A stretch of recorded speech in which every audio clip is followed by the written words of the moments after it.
आज हम सभी का परम सौभाग्य है जो अनंत कोटि ब्रह्मांड नायक परात्पर परम ब्रह्म परमात्मा का वांगमय स्वरूप श्रीमद् भागवत महापुराण एवं भगवान का चरितामृत लीला में या ये भी कहें कि भगवान की आत्मा, इसमें कोई संदेह नहीं है। तो ऐसे श्रीमद् भागवत महापुराण को आज हम सभी को श्रवण करने का अवसर मिल रहा है। और कहाँ मिल रहा है? आपके जगदीशपुर गांव में, कि जैसे तीर्थ में मिल रहा है। अच्छा, आप सब सोच रहे होंगे कि हमारा जगदीशपुर तीर्थ कैसे हो गया? तो शास्त्र में लिखा है, तत्रैव गंगा मथुरा च तत्र गोदावरी सिंधु सरस्वती च नद्या समस्ता अपदेवधाता बसंती यत्राचु सतकथा परा। शास्त्र में लिखा है कि जिस स्थान पर भगवान का दिव्य कथा हो रहा हो, वहाँ पर पूरे तीर्थ की नदियाँ आकर निवास करती हैं। वो स्थान तीर्थ हो जाता है, उस स्थान को तीर्थ के समान माना जाता है। तो ऐसे श्रीमद् भागवत महापुराण को हमें आपको श्रवण करने का अवसर मिल रहा है। अच्छा, हम तीर्थ के बारे में बात कर ही रहे हैं, तो चलिए थोड़ा सा और बात करते हैं। शास्त्र कहते हैं, ना हम मयानि तीर्थानि ना देव मृक्षला मया ते पुनन्ते रुकालेन दर्शना देव साधवा।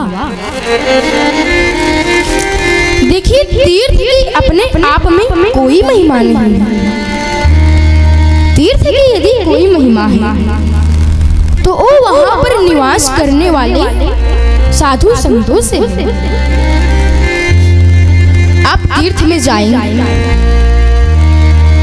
घनघोर तपस्या करेंगे, दान पुण्य करेंगे,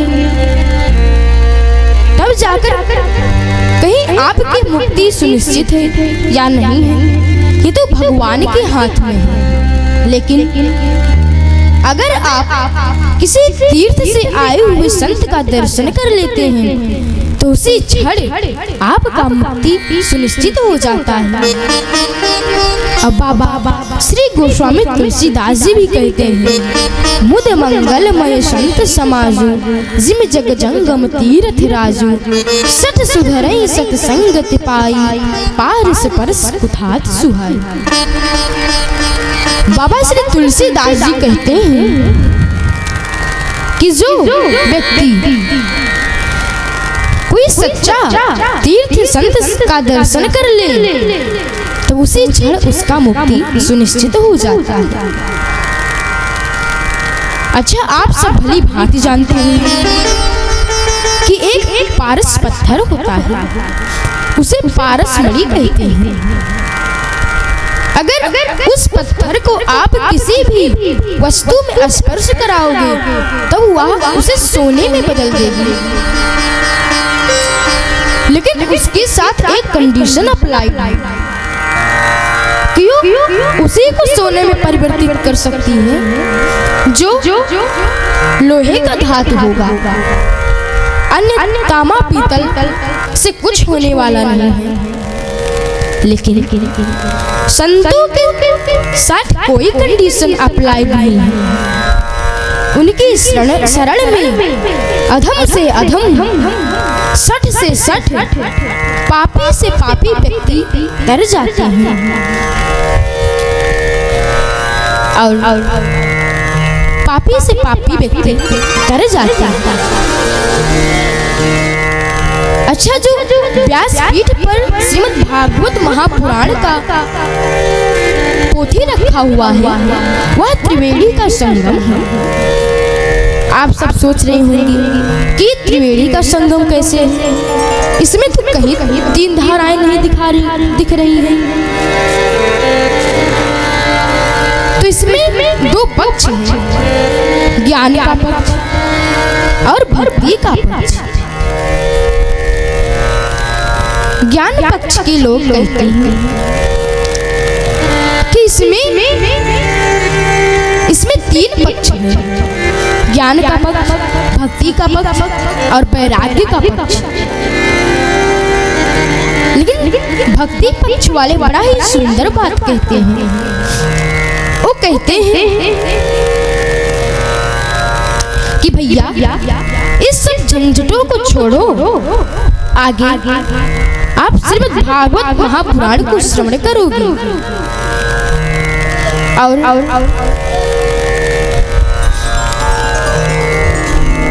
देखिए व्यास जी का मन जब चिंतित हुआ तब वो नारद जी के आश्वासन बद्रीनाथ के ऊपर माला गांव के पास सरस्वती नदी के तट के पास व्यास गुफा में उन्होंने इस ग्रंथ का दिव्य संरचना किया, जिसमें 18,000 श्लोक के साथ साथ हरि एवं हरि के भक्तों का दिव्य गान किया है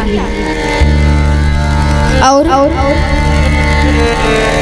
भगवान श्री कृष्ण के लीलाओं के बारे में भी उन्होंने लिखा है।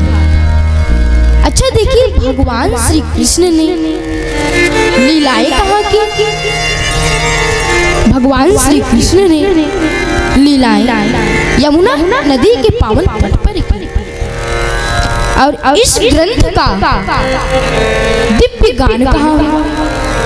इस ग्रंथ का गान गंगा नदी के पास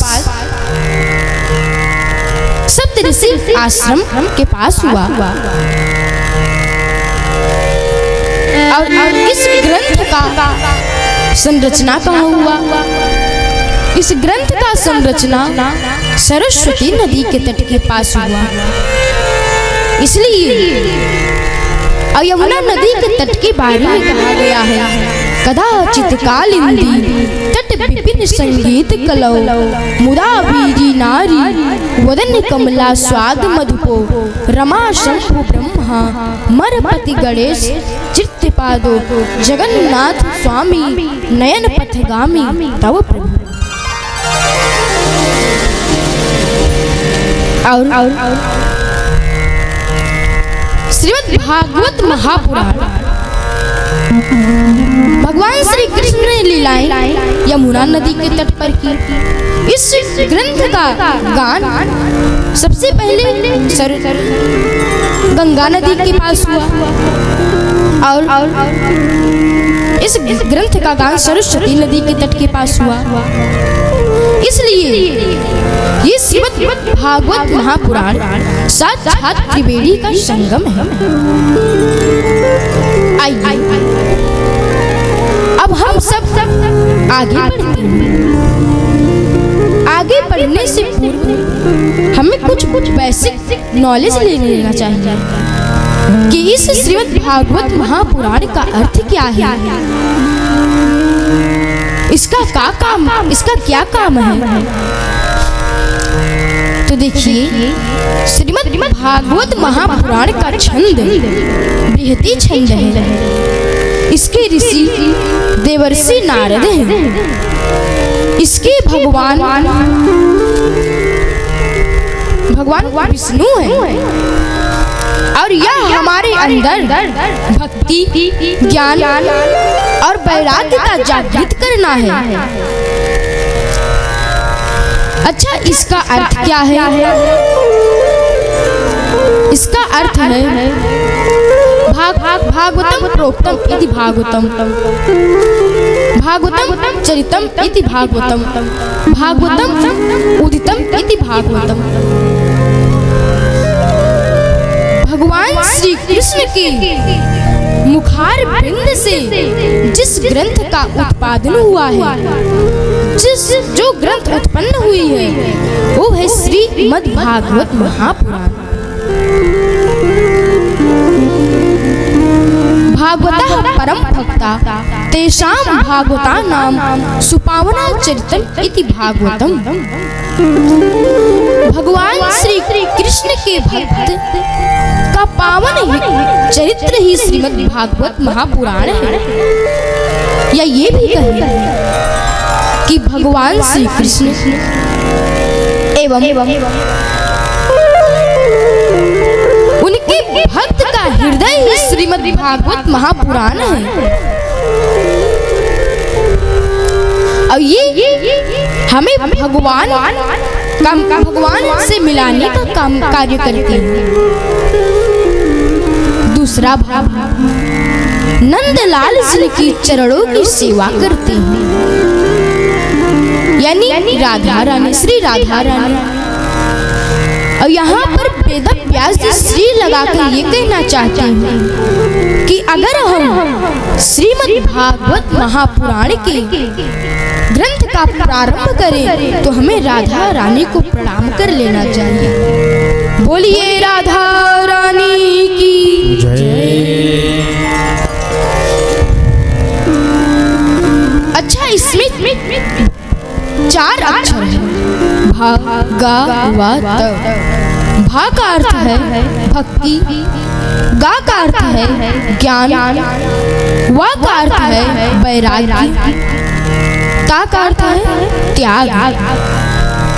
अब किसी संत ने बड़ा ही सुंदर पद लिखा है, भाग के कहे से खुल जाते भाग जीवन के, गा के कहे से गुमान गल जात है, वा के कहे से विष्णु दूत में वरण होते, ता के कहे से भवसागर तरी जाता है।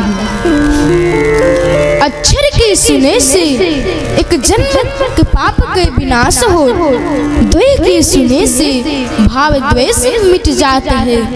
कृष्ण की कृपा से कहूँ सप्ताह मिल जाए तो ब्रज को खास वास तास मिल जाता है।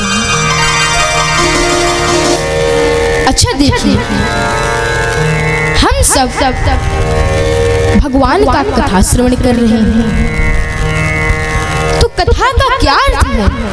ज्ञानियों ने कहा है कम वृषम के रसे स्थित करो यासा कथा। कथा का अर्थ है, कथा वह है जो हमें उठाकर भगवान के चरणों में समर्पित कर दे, उनके नेत्रों में बसा दे एवं उनके हृदय में समर्पित कर दे, ये कथा है। अच्छा, आइए हम सब कथा की तरफ आगे बढ़े। देखिए, एक बार नारद जी पूरे पृथ्वी का भ्रमण कर रहे थे, सत्संग की कामना से पूरे पृथ्वी का भ्रमण कर रहे थे। उन्होंने तीर्थ में गए, सब जगह गए, लेकिन उन्हें कहीं सत्संग नहीं मिला और अब वो उदास होकर आ रहे हैं। और आते आते अब पार्वती माता अपने आश्रम की खिड़की के पास बैठी हुई थी और जब नारद जी वहां से लौट कर आ रहे थे तो पार्वती माता ने नारद जी को देखा और नारद जी बड़े उदास थे। तो पार्वती माता ने कहा कि अरे नारद जी, आपके मुख से सदैव हरि नाम निकलता रहता है, भगवान का आप सदैव गुणगान गाते हैं, लेकिन आज आप इतने चिंतित क्यों हुए, क्या बात है? तो नारद जी कहते हैं कि माता, मैंने पूरी पृथ्वी का भ्रमण किया, लेकिन मुझे कहीं सत्संग नहीं मिला और इसी की वजह से मैं बहुत उदास हूँ। तो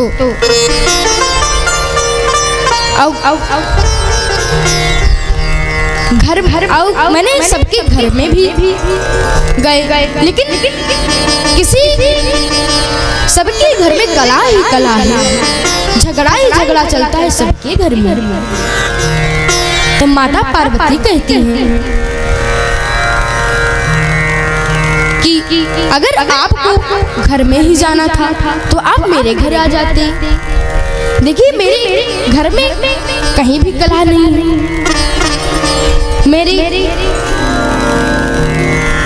मेरा सवारी सिंह है और मेरे पति देव का सवारी बैल है, और इन दोनों में बहुत ही घनघोर दुश्मनी है। मेरे बड़े पुत्र का सवारी मोर है, अब मेरे पति देव सांप पहनते हैं और सांप और मोर में घनघोर दुश्मनी है।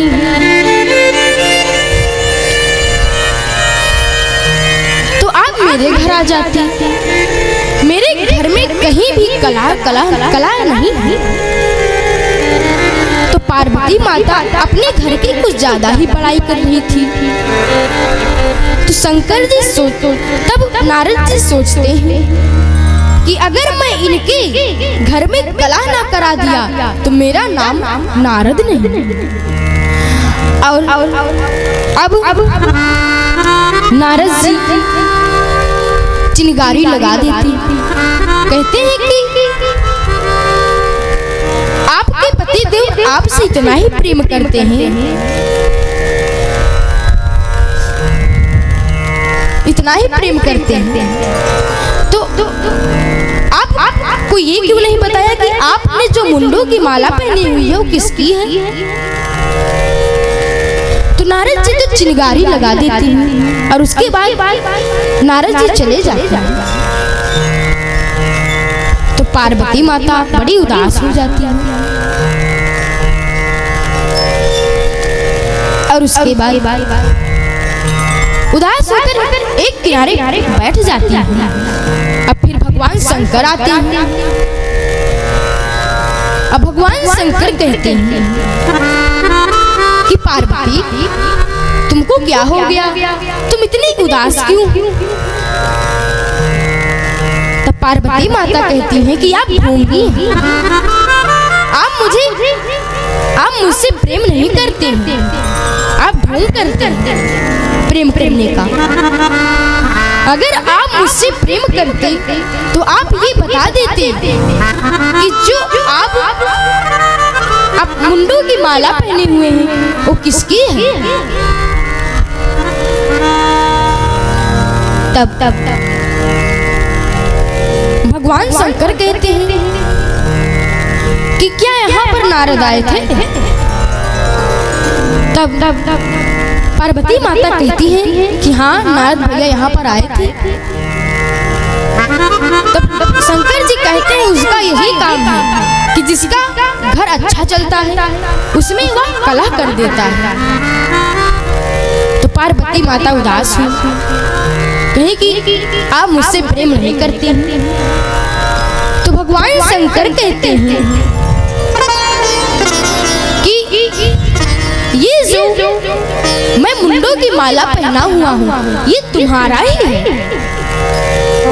तो पार्वती माता कहती है कि मेरा कैसे?